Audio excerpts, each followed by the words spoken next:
Mr. Vice President, you will remember this quote: if the fundamentals are weak, the exchange rates will expose you. And as at the time you were making this statement, a dollar to CD was 3 cedis and above, or about 3 cedis, 4 cedis, right? Thank you. 2024, a dollar to a cedi is 15 Ghana cedis, about 15 Ghana cedis. Okay, over 15 Ghana cedis, thank you. How do I explain this to my mother, a cocoa seller, that in 2014, the fundamentals were weak? In 2024, where a dollar is now 15 cedis, the fundamentals are not weak, but the prices of goods and services. My second question borders. The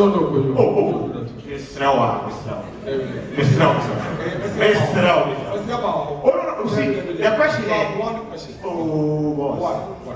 One question. So my question, the second question is about perception. Boss. The perception is very, very important. I'll come up to you. I'll come up to you. Of course, forgive me for taking you back. In 2016, when we were on the campaign, men are suffering, women are suffering, children are suffering, and Ghanaians as a whole are suffering. May I know the status of suffering of these individuals today? My question is very simple and short. Is there anything you have disagreed with in this government as a vice president? Thank you. And so if you combine the two, they're complaining that they haven't been paid 16 months arrears, and that's a major problem. What do you intend to do about it? And if I can quickly, this was just a piggyback. No, so let me I have one question. If I could just so that briefly. So that Fiapo can come. I'll come back to you. Okay. If there is the opportunity.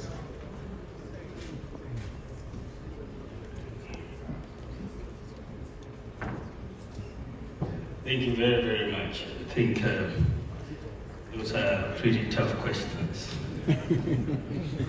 This is Magical GH. Magical GH. And I'll be your papa. Subscribe next Magical. Bella, please ask your question. Good evening, and thank you so much for the opportunity. I was listening to you respond to some of the questions earlier, and one of my questions was touched on, so I guess I'll move on to the next one.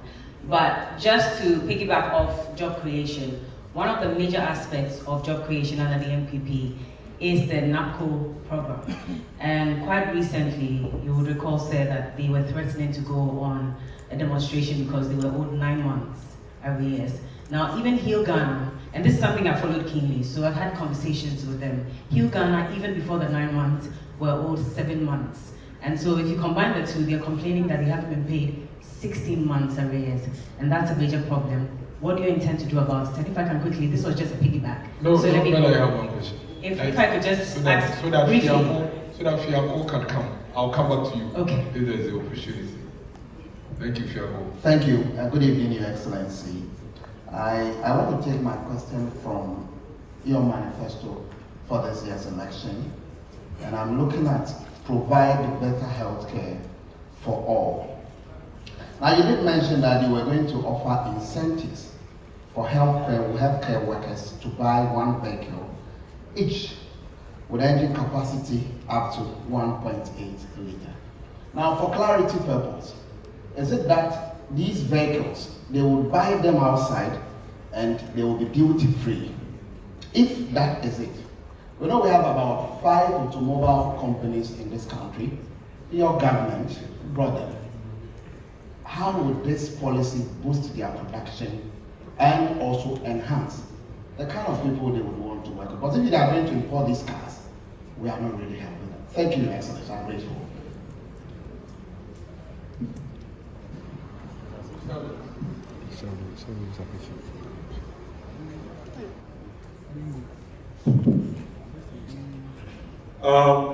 Let me remove my before I proceed to ask my questions, I would like to emphatically state that these questions were not given to me by anyone. From my head, so I'm going to ask. Now, Mr. Vice President, my name is Kwadwo Sheldon. I represent Kwadwo Sheldon Studios. The first one is about 322 pharmaceutical doctors on social media right now are planning on suing the health ministry about unpaid, allowances. Now, for someone that has highlighted in your manifesto that when voted into power, you are going to, improve or help improve the condition of services when it comes to conditions of service, when it comes to our health people.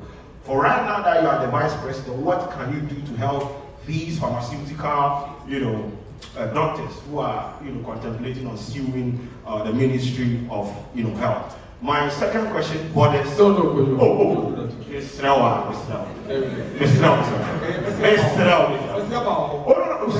question is one question.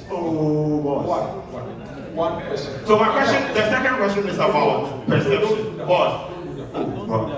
The perception is very, very important. I'll come up to you. I'll come up to you.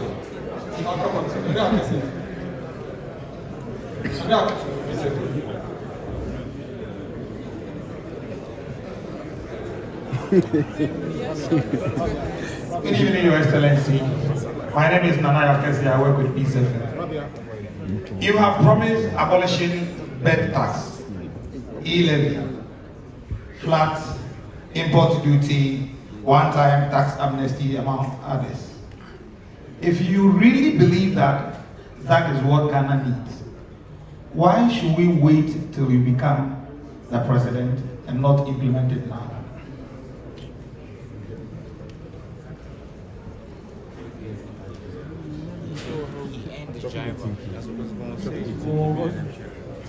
I see something garden.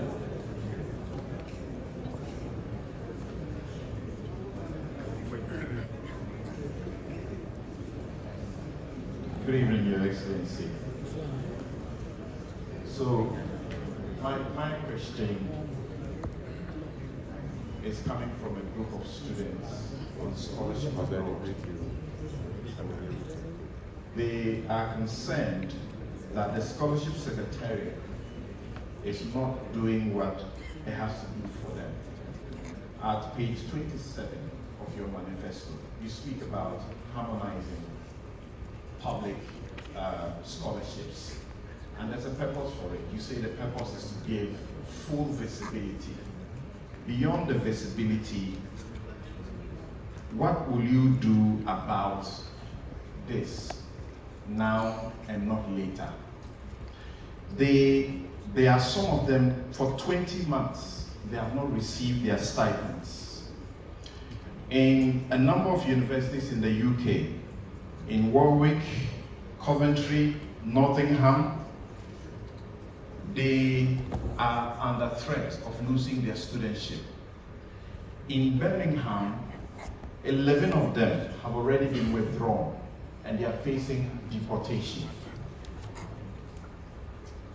Will you inquire, particularly knowing about the Fourth Estate's investigations dubbed Scholarship Bonanza, about what appears to be a racketeering in that place? And will you forbid and prohibit politically exposed persons, wealthy enough, known in society, from accessing these scholarships? Thank you. I think the question is very well. After let me go to the regions. We've done plenty. Accra, Western North. Please give the microphone to the Western North guy. Excellency, good evening. Thank you very much. My name is Sami Wiafi. I work with CTFM and Channel 1 TV. So a few meters away from us is the site for the construction of the National Cathedral. We know huge sums of money have been sunk into the project. What will you do about it if or when you become president of this country? Thank you very much. Good evening, Your Excellency. My name is Oinini Agazwa, Sumpati Sumpa Radio Kumasi.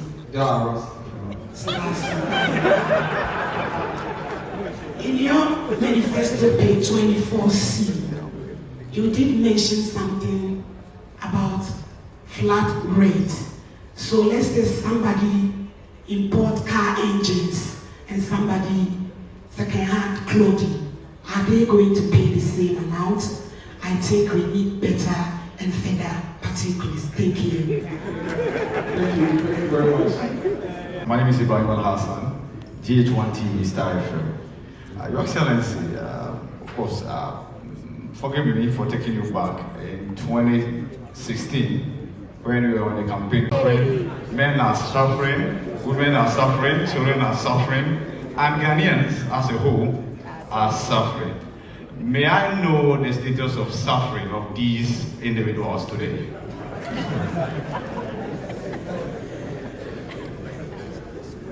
I'll take Vanessa from Metro TV Accra and I'll come to Adinkankam. So please get the microphone to Andy and then Vanessa will speak. And then I'll come to you later. So Vanessa, Andy, and... Thank you. My name is Vanessa Adutomboateng from Metro TV. Mr. Vice President, you will remember this quote: if the fundamentals are weak, the exchange rates will expose you. And as at the time you were making this statement, a dollar to CD was 3 cedis and above, or about 3 cedis, 4 cedis, right? Thank you.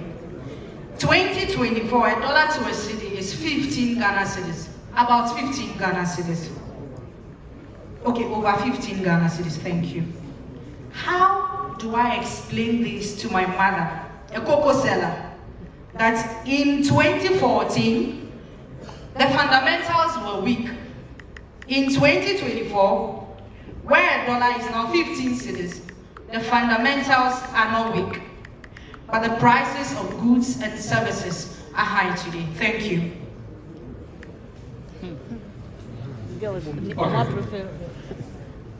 Okay. So the new media No. is asking questions. Yes, let Abdullah come and then you come. I want to hear more of the ladies. About your friend, I'm not I'm really Wadum TV and Yadum FM. Now, Masabisa, yes, Babuka Kapaka Didika. But I share Dr.Bawumia, Nation say for fraud, they ever call Etia Galamsey. I had their so when I want and what is so. A from place 2016 MPP share call for a sub put the bridge ever to a from so. We perceive when I wish to say I could do Coco Sports Stadium so. We perceive the baby at Piano, a war as at now with us. Thank you. We'll take another His Excellency will give a response. Let's go ahead. Good evening, His Excellency. I would like my question to be answered in Twi, but I'll ask it in English. Okay, so I'll ask it in Twi. I just want to know, sir, in the first 100 days, if Ghanaians decide to vote for you, what would be the things you would want to tackle first? Thank you. Let's take the responses and then we'll come on to the questions. Your Excellency. I think the first question is looking at the national amputee who are owed some allowances. So I'll talk to the sports minister here to get the facts on the issue, and if that is the case, I will try to expedite their payment. So when I leave here, I'm going to raise that issue. There is also the issue of 6 new stadia that and only one of the existing 5 is being maintained. I think that is a very good question. One of the problems we have is the lack of maintenance of our pitches. I met with the Black Stars in Kumasi before their last game there, and when we met, the coach and the players were very clear that what they really needed, and this is why I've put it in our manifesto, was an international standard pitch. You know, that the pitches that we have are difficult to play on, and we needed international standard pitches. So, in fact, in the manifesto, we need to do it. And I believe that we need professional management in terms of the maintenance of these pitches. and we need to train people and also bring in the people with the knowledge. And so we are going to do that, because we just build the pitches and there is very little maintenance of the pitches and the management of the pitches. So I think this is going to be one of the things that we're going to do. The building of the 5 other stadia, as I said, we made that commitment actually as far back as 2019. With all these new regions that are coming on board, we will have to build stadia for them to encourage sports. And I believe that we've done quite a few already in terms of the multi-purpose sports stadia. We are doing 10, we've completed 6, 4 are almost done, and we're going to do another 5. So, I mean, the record is there that we've done 10. I think that we can do another 5 without much of a problem. Then the question came on the flat rate and whether second-hand clothing and spare parts will be paying the same rate. Oh, I think that the categories will be different. And with the flat rate, what we want to do is to bring a lot more predictability in import duty payment. At the moment, there isn't predictability, and there's a lot of discretion that seems to come in from time to time. And so what we are saying is that we're going to bring in a flat rate in cedis.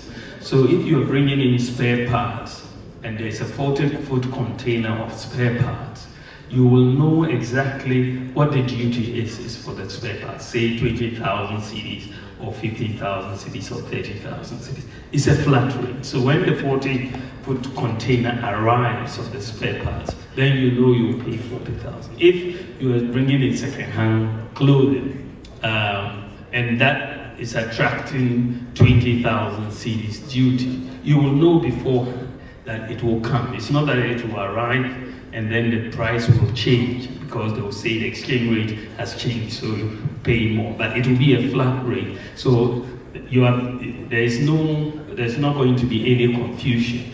Chicken will attract a different rate from, spare parts will attract a different rate from rice, will attract a different rate from second-hand clothing. But you will know beforehand, before the goods before you import the goods, they will all be published. And so that we get away from these under invoicing and misclassification issues. These are really hampering revenue collection. Many importers invest time in misclassifying. They'll bring in chicken and they'll say it is fish or something. But the misclassification and so on, we will have to deal with that. Then the issue about cars for teachers and what we want to do for journalists and all of that. I really believe that one of the major problems, and we address this in the manifesto, that hampers workers and livelihoods in our country is the fact that we operate a cash-based system. Unlike in the advanced world where they operate a credit-based system. So in ab initio, life is much harder if you are a teacher in Ghana versus if you're a teacher in the US or the UK. Even if you are paid the same amount every month, a teacher in the UK will consume probably 5 to 6 times more goods than you in Ghana. Why? Because they are able to obtain credit and pay over time. And so we in Ghana here, we have to accumulate cash for whatever we want to buy. If you want to buy a car and the car is costing 100,000 or 150,000, you have to look for 150,000 to pay for the car. But if you were in the UK, you'll probably be paying 1,000 every month to pay for the car, or much less. But so your salary goes along a much longer way. So one of the things that we are bringing in as far as our manifesto is concerned is to move Ghana from a cash-based system to a credit-based system. It's very, very important, because the reason why the credit-based system works in the advanced countries, because they are able to compute credit scores for everybody.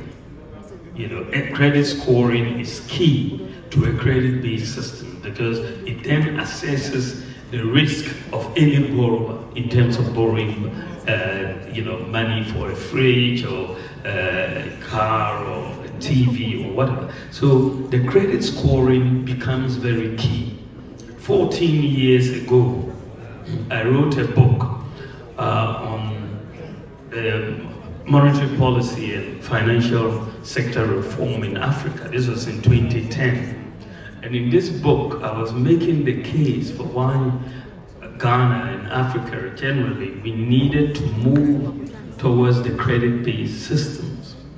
And the reason why is to really bring down the stress on living in our system. The reason why they are able to do what the credit system in the advanced countries is because the databases exist for the computation of the credit scores. So the what you need, a unique identity that exists, address, it exists, financial inclusion, a bank account where you can, it exists. So when we came into office, I was very clear in my mind where we wanted Ghana to go. We needed to put in place the digital address system, the Ghana card, which we have done. We needed to put in place the address system. When we looked at the address system, I realized that it was going to be very difficult to go with what we had before, street addresses and so on. So I proposed that we go with digital address systems. I mean, at the time, only one country in the world, Mongolia, had a digital address, a wholesale digital address system. Only one country in the world. But I said, look, Ghana should move in that direction because we can leverage on GPS technology and have a digital address system. Now, we have been able to get a digital address system, and we are the second country in the whole world to have a wholesale digital address system. Every part of Ghana, we have a digital address. Now, then the third leg of this to allow us to get to credit scoring was to make sure most of these systems that it will bring down the pressure on all of our workers once you enter into that. Then there was a question that went on the lack of timelines for the manifesto in terms of promises and so on. I think that when you are going for an election, you are going for an election for a 4-year term initially, isn't it? Yeah, so your promises have to be in line with that term of office, right? And this is what I want you to elect me to do these things, right? But I think that we have a pretty good record in terms of honoring our promises. We've done some work to look at our 2016 manifesto, what statements teachers are suffering, and doctors are suffering, and journalists are suffering, and everybody is suffering in 2016, which was the case actually in that regard. But I think that we've moved on significantly since 2016, and we can point to a few things that we have, because at the end of the day, you reduce suffering broadly by creating jobs so that you give people something to do, or you bring in some social interventions to ameliorate the problems, the hardships that are there. So you need to look at what we have done. We've created at least 2.1 million jobs. Per capita income in CD terms has gone up almost more threefold. In dollar terms, per capita income from 2016 has gone up from 1,978 to 2,436. So GDP has gone up, per capita income has also gone up. As I said, we've kept all public sector workers employed. We didn't lay off anyone during the COVID, and we have done that, and we kept the lights on. We suffered so much from doomsday. Everybody was suffering from doomsday, but we have kept the lights on for 8 years. Teacher trainees were suffering. We restored their teacher trainee allowances. Nursing trainees were suffering. We've restored their allowances. People who were using the NHIS had major issues. The people who had sickle cell were suffering because the hydroxyurea, which was really needed, wasn't covered by the NHIS. Today it is covered by the NHIS. Today kidney dialysis is covered, as well as childhood cancer was also covered.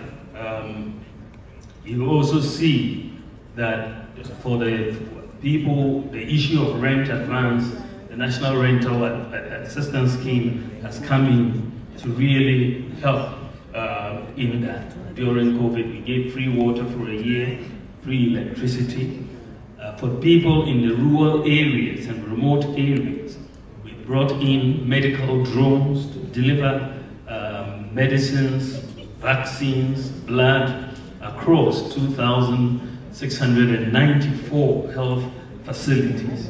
And even recently, when there was flooding because of rain in the front plains, we had to get the drones to take examination papers over there, which were not initially. Parents have now had the benefit of free SHS for 8 years. They've had the benefit of free TVET, and therefore the suffering of a lot of parents in paying fees has also reduced. School feeding, when we were coming in 2016, only 1.6 million children benefited from school feeding.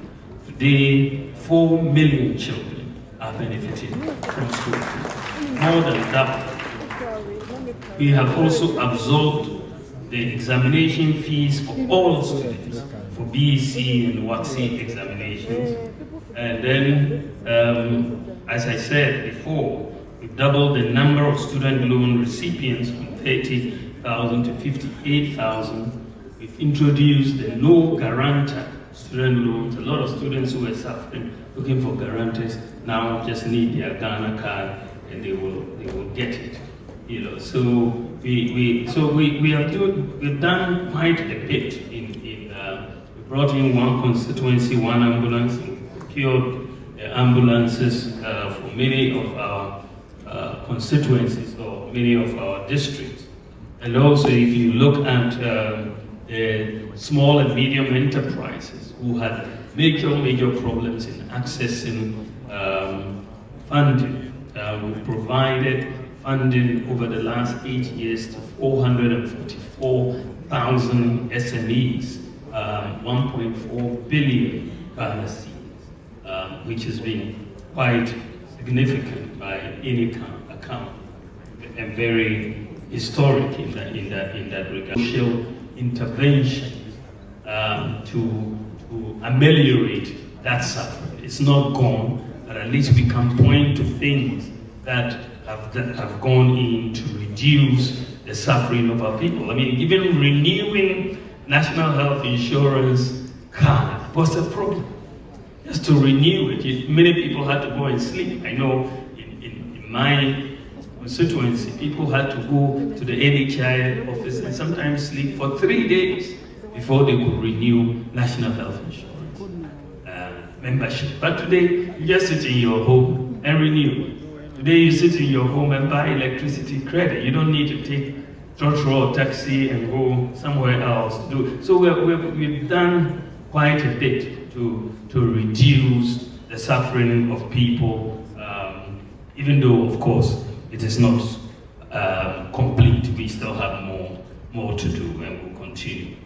So the other question, which is a nice one, Vanessa was asking, if the fundamentals are weak, the exchange rate will expose you, which is a truism. It was true then, and it's still true today.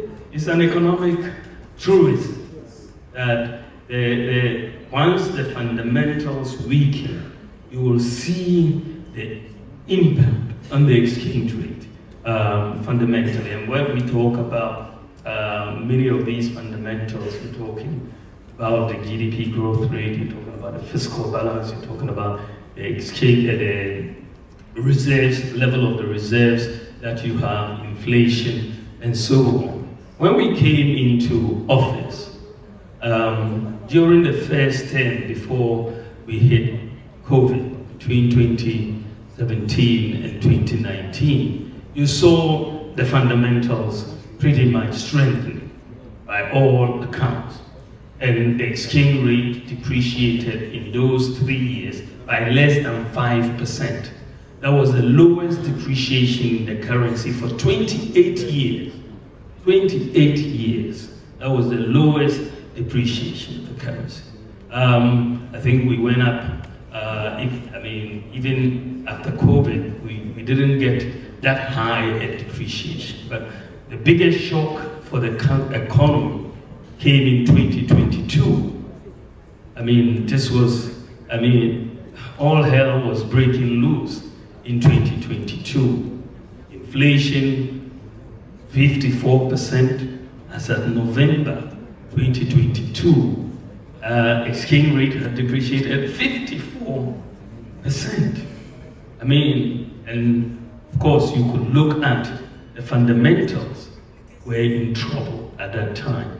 You saw the fiscal deficit going up, you saw inflation going up, growth declining. And so for me, it wasn't surprising, even though it was shocking, the extent to which the exchange rate went. So the point that we are making is that once the fundamentals weaken, you will get it shown in the exchange rate.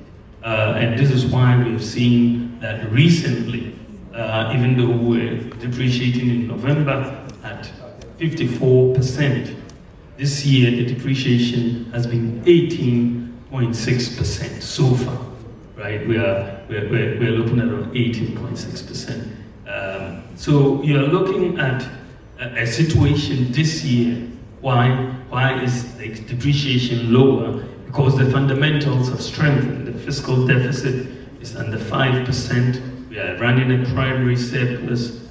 Growth has gone up first quarter to 4.7%, higher than projected. The reserves are increasing, and the Gold for Oil program is helping. So as the fundamentals and inflation today is around 20%, so there's been a strengthening of the fundamentals, and you've also seen more relative exchange rate stability. In all of this, and I want you to take this away. When I look at what was happening in 2022, the 54% depreciation of the cedi, it was very scary.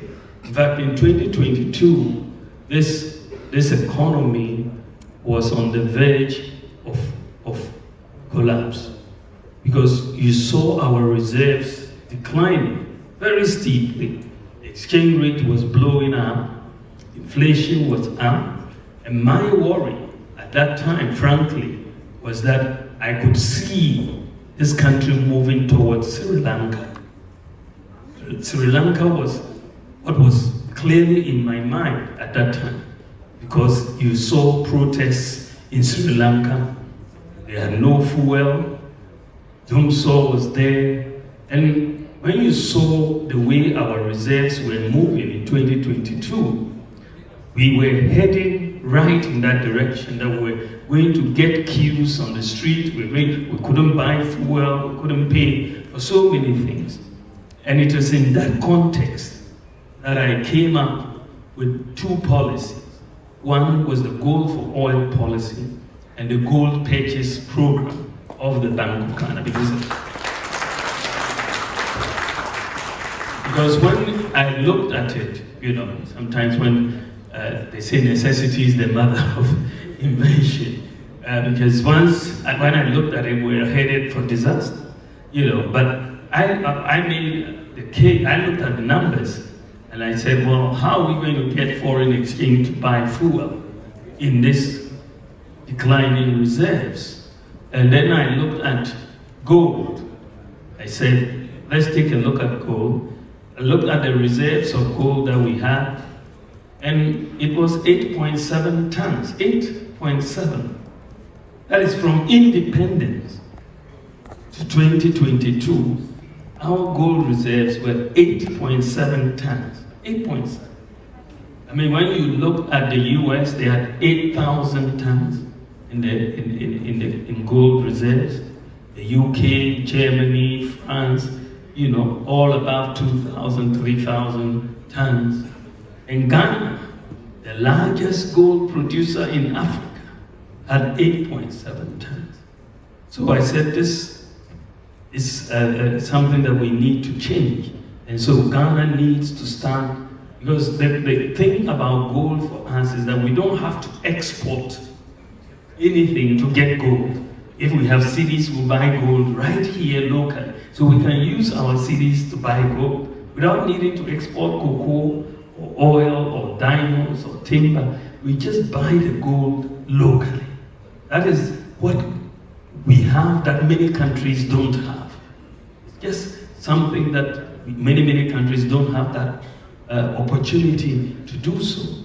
So I then came up with that idea that let's do, instead of, since we don't have forex at the time to pay for oil, let's use gold. And therefore we went into this gold for oil and gold purchase program for reserves.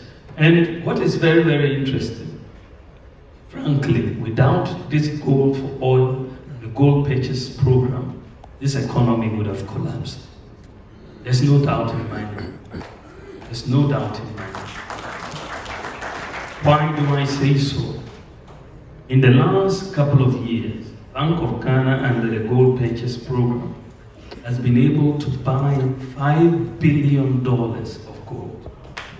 $5 billion of gold. Think about it. We've gone to the IMF to look for $3 billion, which is going to be paid over 3 years. This is why we are going through. But locally, we've been able to buy $5 billion.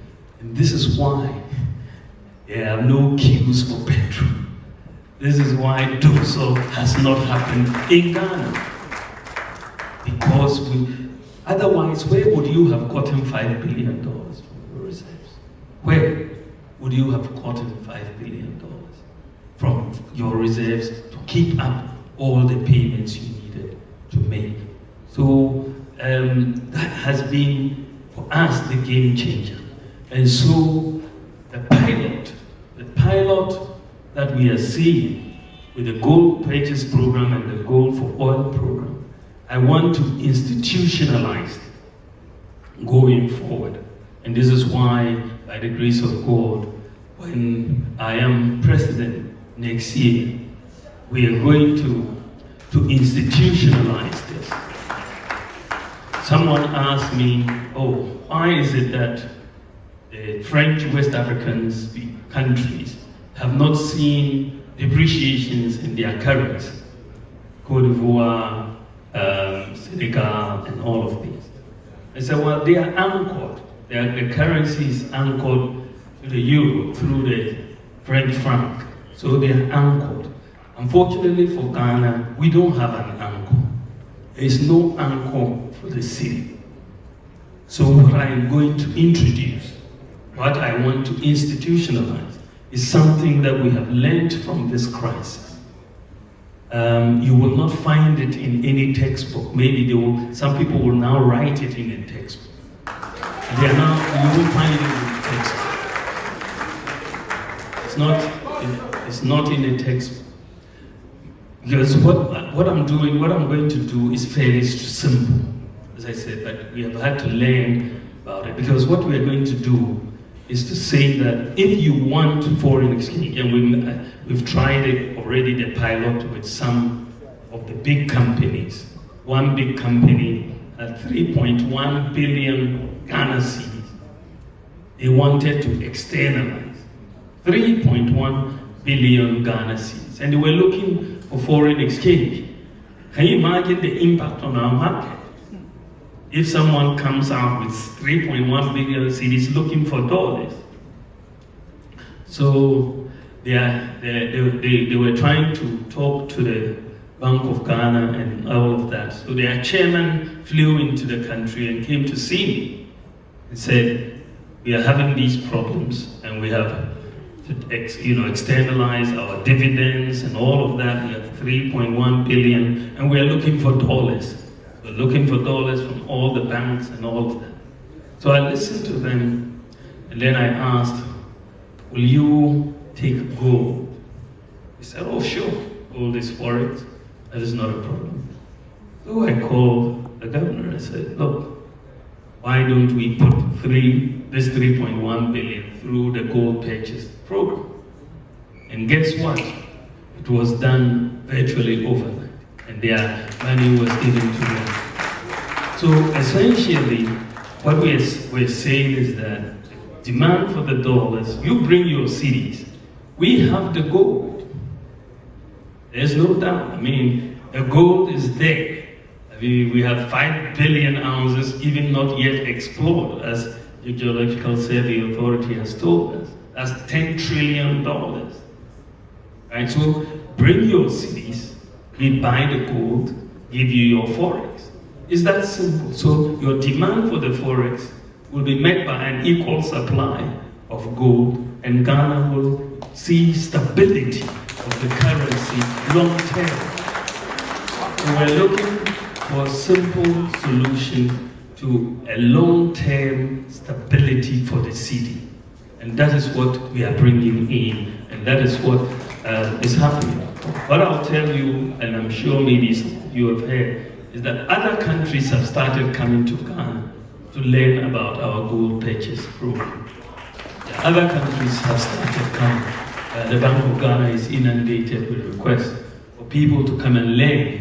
As I said, this is not in textbooks, and that this is what we are doing. So I think that the fundamentals ultimately has an impact on the exchange rate, but the crisis that we've gone through has now made us to think a bit outside the box and bring in this new solution. Now, Abna was asking about galamsey and what we are doing about, and I you. And in Maminka Chikakra. Galamsey, no, Asami by Kakra.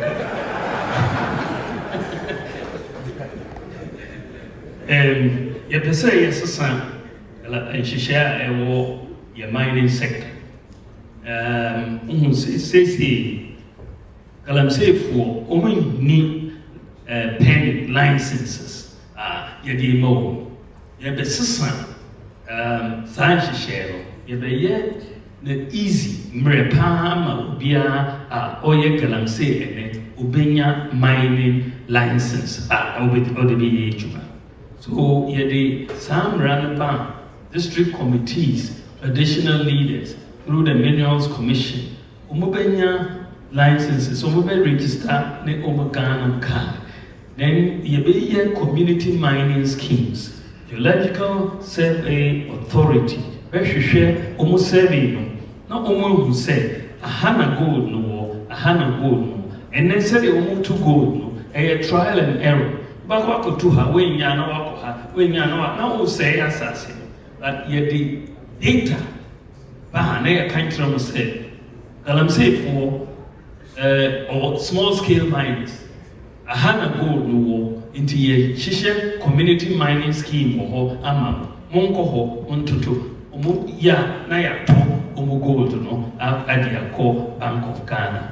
NC san shisha no na yede ba ibe shisha Minerals Development Bank ama mining small-scale mining sector also. Say the Agri Development Bank ye shisha no for Ikwiafo. A new Minerals Development Bank, small scale miners, na no equipment. The common use, are there different common user facilities? If the two gold now a high percentage of gold amount. In the community mining schemes, so that more gold from their activities. Enti san share basoa me gidi say alam say no betras NCZ obia excavator na ya sheno na or whatever sadia no a betraso na dia ko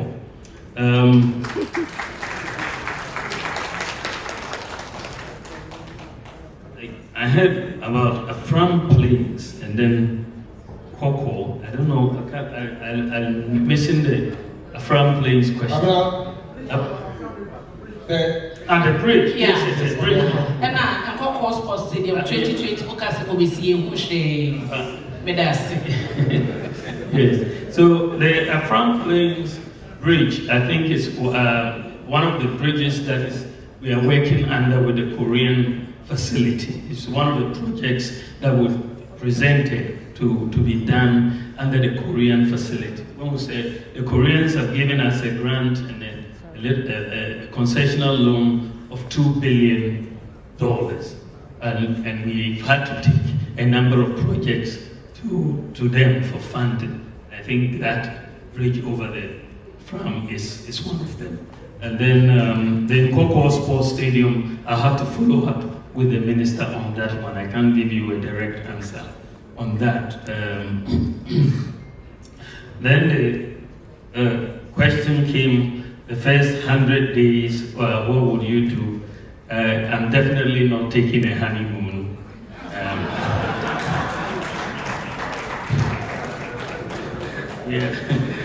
We're going to get straight to work to put things in place. I think that for me, the focus is on jobs. And so you have to put in the budget as quickly as possible so that you can make sure that the tax amnesty regime comes into place, the flat tax regime comes into place, so that by the time of your first budget in March, these things, the Ghana First, Buy Ghana First policy, that we put it in and pass the law so that we can get the Ghana First policy. The e-levy will go because we have to focus on digitalization of the economy, and so we need to take out the e-levy as well. So these are some of the things that I believe that we can do very, very, very quickly as we come in. I tell you that and remind you rather that they are still being discriminated against when it comes to obtaining national ID cards, the passport, and so on. So kindly work on the discrimination part for them. My question: your critics, mostly the NDC, they say that the economy has overused, so you run away to digitalization. What is your response to such a criticism? Thank you so much. Anybody from Savannah region? Savannah is there. Please give your microphone to the gentleman from Savannah. Thank you. Listen, my name is BellaMundi Isaac from Joy Savannah.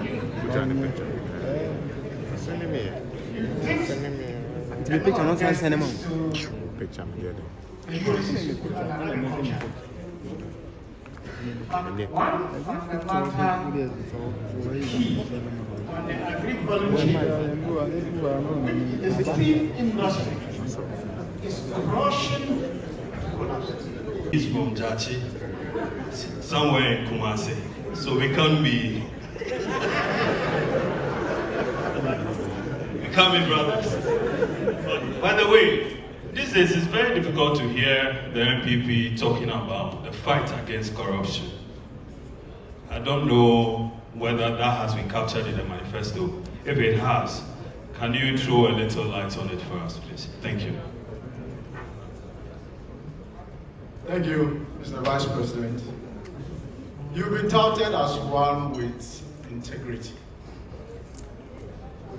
And we know integrity is anchored on trust. On your campaign tour, you're making promises. In some instances, a renewal of those you've made in the past. Thankfully, you've been reminded of one you made in 2016 to relieve Ghanaians of the suffering. 7 years down the line, there is still suffering. This time around, excruciating hardship. You are appealing to Ghanaians to promote you to the higher office of the land. Respectfully, do you think you should be trusted with a mandate that you are, or you have what it takes to relieve Ghanaians of what they are going through? Thank you. Thank you, Andy. So basically the question is that between Dr. Bawumia and former President Mahama, who should the Ghanaian voter trust? He would respond to that.